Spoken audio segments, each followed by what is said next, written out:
Welcome back, ladies and gentlemen, to Emerald Division. We are watching Game 2 of Set 1 of Eternal versus Sap versus Silence, and we are immediately getting into a chase. For those of you who missed the first set, the first game, Eternal was on Killer, and they had a 4K at 3 gens remaining. I'm joined here by my lovely co-commentator. Introduce yourself. Hey, how's it going? SSB Kid here. And yeah, we had a really exciting first game. I mean, Kexo 4K3 very quickly. And now on the survivor side of things right there. Now we see Mariana coming in, trying to find some stage. And then having to drop against Kexo and ended up going somewhere else. Maybe felt like, it was just not going to be, it was not going to pan out the way that they wanted it to. And now we get the TP though. That's going to be the M1 onto Spitz right there. Going to end up rotating towards this Shack side of things. Can you get that to connect? Yes, you are. And now all you got to do is just catch up just a little bit and see if you're able to maybe get this M2 right here. It's ready to go. So oh, that was such a good fake out right there, but Mariana was so much smarter and said, I'm going to just wait it out and, ended up using it to their advantage right there. Gonna get the first hook on the Spitz right there. Even with the BL, able to just wait a little bit and then throw the power when needed. And this is exactly the type of pace that Mariana wants. Kexo got off to a very quick start getting it down against Darkseid before Gen had even popped. And Mariana getting the same one, but unfortunately the first Gen is going to go. And the win con here for Team Silence is a 4K with one Gen completed. Very high win con. Let's see if Mariana has what it takes. Unfortunately misses the shot against, I think that was Zaka, and is going to just rotate back to the hook just as the unhook comes through. So really good timing. Mariana kind of doing exactly what Kexo did, bouncing between the hook and gens in order to keep the pressure going. But Eternal immediately going for the unhook, unafraid of the tunnel out as Spit's going to be stuck here by the bus. Oh my God, stuck by the bus right there, but actually was missed out on the M2 right there. And yeah, we're gonna see probably a tag right here on the Kexo, especially because there's no pallet. Well, now there is, so just wait it out. Yeah, smart stuff. Mariano's just waiting out. You see the F of tech right there in order to just make that M2 just a little bit more difficult. Does get that tag through the pallet and is able to maybe get a down right here if you're able to play this right. Oh, Kexo does get the weekend off of him. I was surprised he didn't get it off after the stun, but Kexo going to get it off, and now it's going to require an M1 in order to get the down. And let's see if Kexo's able to make it to a pallet. No, that's the down just as Spitz gets picked up, though. So Eternal kind of got a lot of survivors here all in one area, and Spitz recognizing that and immediately beelining over there away from the survivors. But the teleport comes through, really good placement, and gets the down again on Spitz. That Spitz is going to be going to second now with Kexo on the ground. Eternal are going to need to turn this around quickly.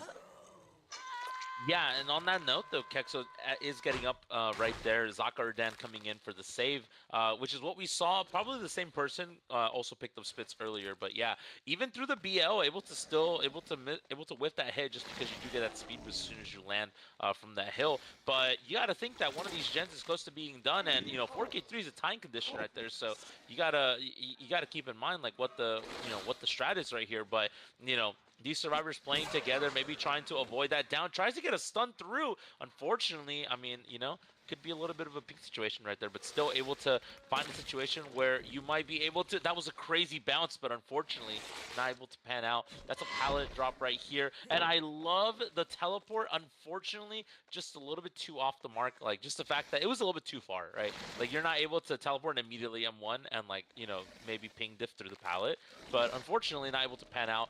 Regardless, able to still make something happen, and that's the FDP coming in, trying to, delay Spitz's demise for sure, which the tunnel is what it looks like we're going to be getting today. Exactly, and I'm as all of the Dead by Daylight comp viewers will know, gets to hit through the window. FTPing the survivor that's on Death Hook is always a good strategy. So Eternal going to use this Spitz's last chase here to buy some time, get some gen stun, maybe heal. But Mariana, oh, just a second too early, almost cut off Spitz from getting off the balance landing. but Spitz is going to get it off, and this is a lot of precious time. There are still 3 survivors up. They've healed already, and Dan is broken, so it's not like he's going to be able to heal. So you know Eternal are slamming gens right now to try to meet their win con. And Spitz doing an amazing job at this pallet, not falling for any of it and dodging all of the shots. This is an incredible chase from Spitz, and this just might be a game-winning chase here on what is not the safest pallet, but against the unknown, it's not a bad one either. Yeah, yeah, absolutely. You see Spitz going down, finally conceding, but that is at the worst case, is the tie condition. But you got to think that someone else is working on a gen elsewhere, and Mariana very keen on just leaving Spitz on the ground, and that's going to be the gen done, and that's going to be the win condition met, if I'm not mistaken, as well. So, really good stuff right here to Eternal. I mean, yeah, like you said, game-winning chases right there from Spitz, and his reward is he just gets slugged on the ground. So it's really nice to see. But regardless, we're able to see, Kexo try to pressure this save. Someone else is probably coming through also, gets that weekend off of him, and Zaka doing a really good job of trying to get the pickup, but unfortunately, just ended up tagging right through it again, and that's going to be a health stake taken as well. And that's another person down. Really good stuff so far. Even though the win condition's been met, Mariana's been getting these downs pretty consistently too. Yeah, I think it's really important, even if you've lost the set, to play as hard as possible because that momentum that you take into the next game is a huge difference maker in a lot of sets. If you just put your head down and act sad, then it's never going to help you going into set two. And this set is by no means over. Mariana had a very great start, just Spitz had an even better one, as we are going to see the pallet stun go through into the blind. Little bit of fun that Eternal's having while we finish up this game. But Team Eternal just kind of playing the classic benevolent survivor game, trying to keep all their teammates in, as we see Spitz just beelining the other side of the map. Yeah, no, for sure. And like the fact that we had Spitz down on hook, and it's been at least like 5 minutes, and they're still in the game, just like you said, goes to show that that altruistic gameplay that Eternal has. I mean, they're so coordinated. They know when to come in. I will say, during all this time, though, you got to think how many gens have actually been pressured ever since they popped that third one, and that should be the kill right here, unless someone shows up last second. And oh my goodness, I think that's Kexo showing up regardless every single time for this pallet save, and that's going to be a BL away. How much more distance can you take? Like how far can you take this? Last as long as possible. I mean, if you give them the opportunity to get a 4 out, they will definitely go for the 4 out. And that's the body block, and that's exactly what they're trying to do, but unfortunately, able to slip right through Kex's cracks right there. Can we find potentially the pickup here? You know that the flashlight save's coming too at some point, so you got to be careful here. Are we going to get it? No, that should be a dead Spitz, but goes down a martyr and ends up holding chase for as long as possible, enough to get them enough gens done to take this game one. And you could see Eternal just circling like vultures there. Oh, Dan looks like he was got a little bit confused by that teleport, or maybe he was just trying to get to an area of the map that he wanted to take the chase at. But either way, Dan's going to take a hit here and just beeline the other side of the map in classic comp fashion. Take the chase away from the gens. Take it, even if the area that you're taking it to doesn't have a lot of resources, just to buy your teammates that time. As Mariana, again, doing a good job landing shots, landing downs, but this is exactly the kind of momentum that Mariano's going to want to take into the next game. As almost gets that shot around the corner, just barely misses. I gotta say, Unknown has to be one of the most fun killers that Dead by Daylight has released in a while. To me, very rewarding, enjoyable type of power. Yeah, I feel like the chase bar is really cool. I think that being able to ignore pallets and windows can be one of the redeeming qualities in a killer, in terms of how strong they are, right? Because we see some of these strong killers like Nurse Blight, that they're able to just ignore pallets and windows altogether, right? Depending on how well you play them. But Unknown, one of those killers who can also sort of do that, right? Because if you see, if you see a pre-drop pallet or if you see like an early window vault, you're just able to pop power right through. The only thing that you do have is like the double backing and the FOV teching and making that M2 shot a little bit harder to make. That is the one counterplay that I feel like these survivors, especially Kexo specifically, has been doing such a really good job at like teasing Mariana with that, like making them earn these downs, making them earn these hits. And we do see that down on the Kexel finally, though. Yes, exactly what you said about it's being able to ignore pallets and windows, but not completely. Unlike some Nurse or even Blight in a lot of situations, there's just no counterplay sometimes. But with Unknown, there is a decent amount of counterplay, but also strong enough, has some really strong mobility. So it's just a killer that I really enjoy playing and playing against. But we are going to see someone get caught out here, but Mariana electing to kind of shadow this person instead of fully committing to the chase. And now we're going to see them fully commit to the chase over here by Shaq. And there is the last survivor. So we do know where all three survivors are. Really good information for Mariana as they go for the person who is kind of circling around for the unhook, but going to get cut off by Mariana. We see that zoning power that we talked so much about in the first game, about how a known can just force you into positions that you really don't want to be as a survivor, and just capitalize on them beautifully. Yeah, absolutely. Like you said, the zoning, like we were talking about earlier, zoning is really good, and especially right there in that situation where you're able to pop the power, and by you just like getting ready to shoot your power, everyone is on notice and they try to fake out before the power even comes out because they're trying to react in real time. But if you just hold the power and just wait, they'll run right into you, or they'll run right into a wall where you can just easily throw that power and it covers enough surface that you're able to confirm that hit. You're able to confirm the down, just like Mariana did to Dan right there. So, but we are gonna get this rescue right here. Kexo did go to stage 2, so you're able to get them off really quickly here if you're able to get this down. But obviously, like you said, Eternal's really good at holding chase. Eternal's really good at taking these hits for these survivors in order to stay in the trial just a little bit longer. Kexo trying to find something here, just the immediate drop right there. But where can you go, right? You need someone here to take this hit, and that's exactly what Zaka is here to do for. It's almost like we're just calling it, like we're just making these mass predictions, but that's just like the optimal play right there because there's not a whole lot right there. Zaka is gonna go down, but that is gonna be Kexo being spared just a little bit longer. Yes, and I believe Zaka has yet to be hooked yet this game. Correct me if I'm wrong. So that'll be a fresh hook and a little bit more time for the survivors of Eternal to reset and just get their bearings. Well, yeah, we're gonna see that fresh hook coming through on Zaka and the last Scourge hook too. So getting full value of their gen regression perks Mariana does. And we're just gonna see Mariana continue, try to catch out this heal somewhere, or just check on the gens. It looks like that's what she's doing, option 2, and does find someone working on this gen, opting to kick because this is kind of a corner of the map where there's nowhere you can really go.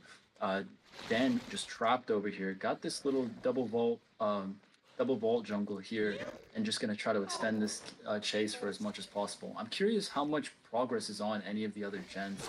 Can't imagine that there's a lot. This has been the gen that they've been on for most of this end game, as the down is going to come through onto Dan. That's going to be a hook right next to this gen, which is going to be extend this game for a little bit longer, force some more gen regression, all things Mariana's going to want to have.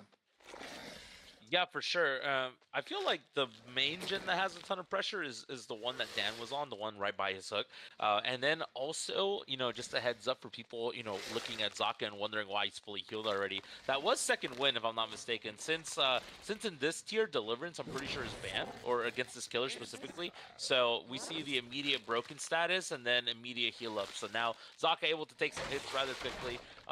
But we see someone kind of zoning in for this rescue right here, and that's exactly what happens. You see Dan kind of pop out in the distance, and this is kind of where this chase commits. And now whoever didn't get the save is working hard at a gen right here, and that's kind of the name of the game right here. We might see a body block at this point as well, but we also might just see Dan go down here.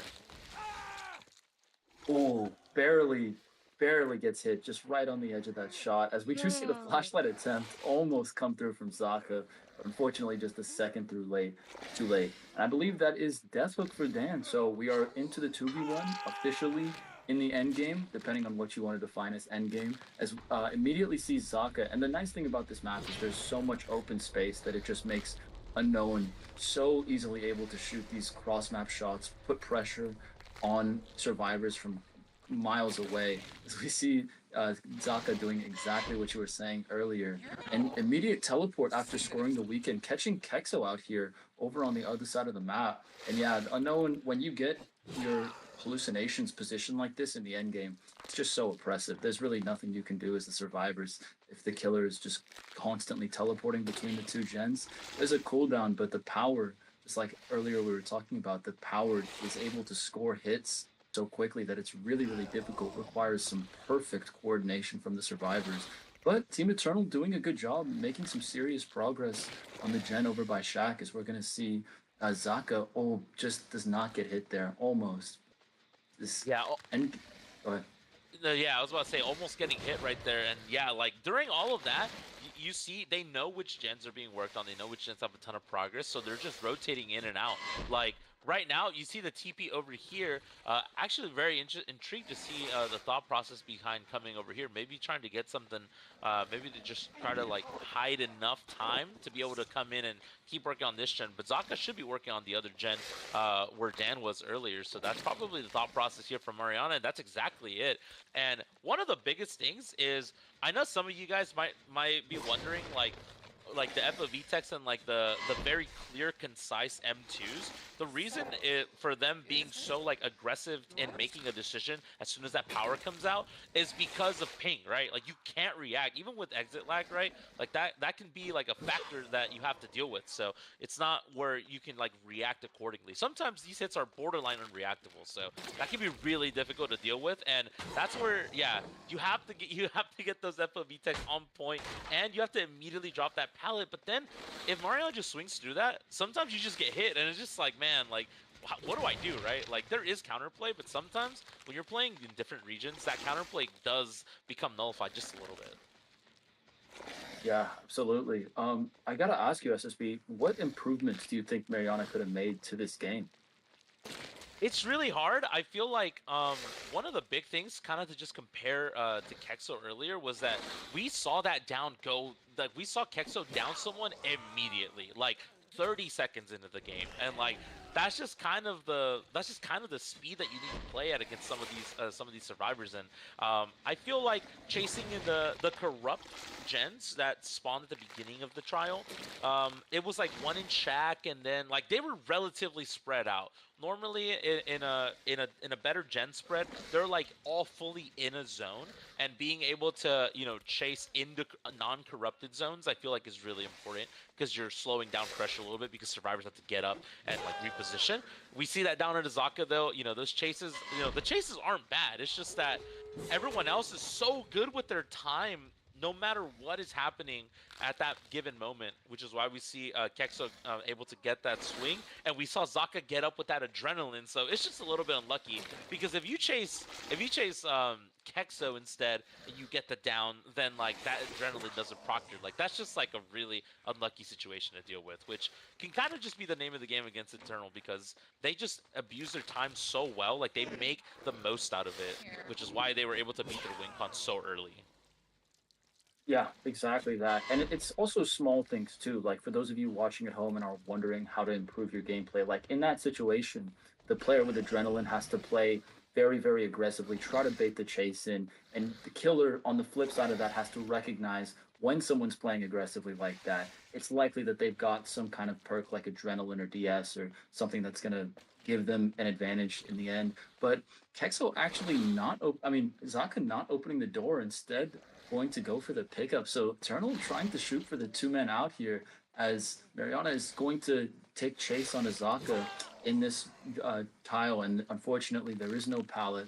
But looks like Kexo has enough distance to make this door without any worries. And yeah, it looks 99, and it is. So Kexo going to take the exit, and that is going to be one man out here. Unless Zaka can crawl to hatch, no, not going to happen. So that is going to be the one man out. Very fun game we got to watch here. Any final thoughts? Yeah, I mean, it was a really fun game, and regardless, even though they do lose game one, like having one out, like getting out at what 10 stages, like it's not the worst thing in the world, right? Like I feel like you're able to like hold your head up high going in the game too, knowing that like just a few things going your way at the start of the game like can be the difference maker, especially against such a strong team like Eternal. So definitely definitely no slouch, and I would not be disappointed, too disappointed if I'm this team right here. So